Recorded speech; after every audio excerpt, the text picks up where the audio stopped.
temps de Dieu. Nous allons lire un passage dans l'Ancien Testament, dans le livre de l'Exode au chapitre 1er, le verset 22. Alors Pharaon donna cet ordre à tout son peuple, vous jetterez dans le fleuve tout garçon qui naîtra et vous laisserez vivre toutes les filles. Amen.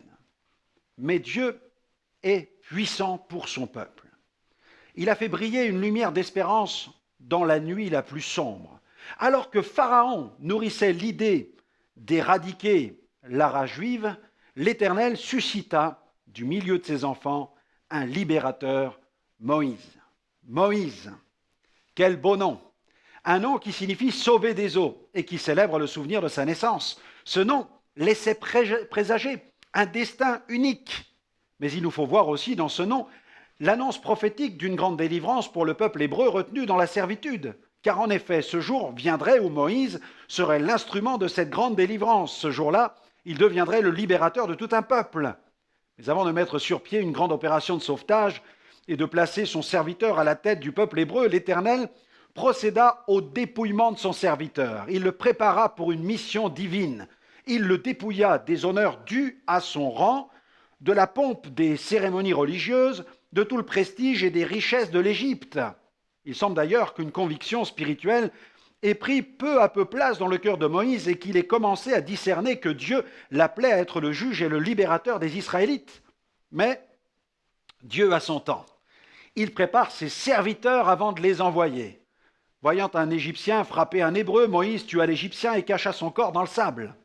Le jour suivant, il tenta de réconcilier deux Hébreux qui se querellaient, mais il ne put y parvenir.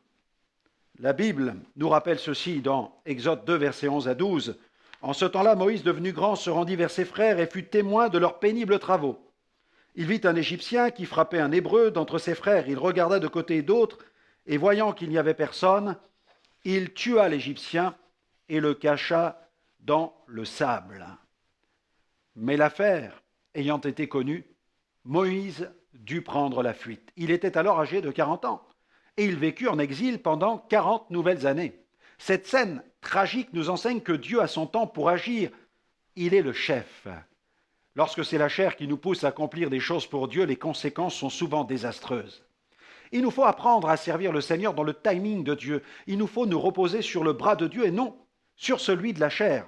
Dans Proverbe 21, verset 31, il est écrit « Le cheval est équipé pour le jour de la bataille, mais la délivrance appartient à l'Éternel. » Ainsi, pendant les 40 premières années de sa vie, Moïse pensa qu'il était quelqu'un.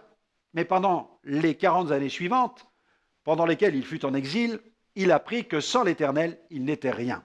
Il s'occupa de faire paître le troupeau de son beau-père Jéthro.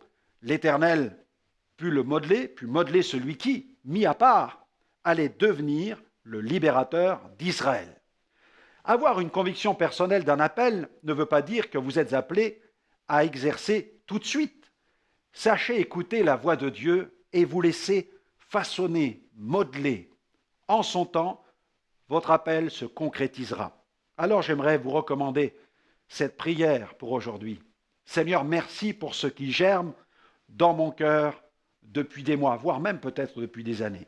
Conduis-moi tel que tu le veux afin que ce service se concrétise pour l'avancement de ton règne au jour où tu sauras que je suis prêt à l'assumer.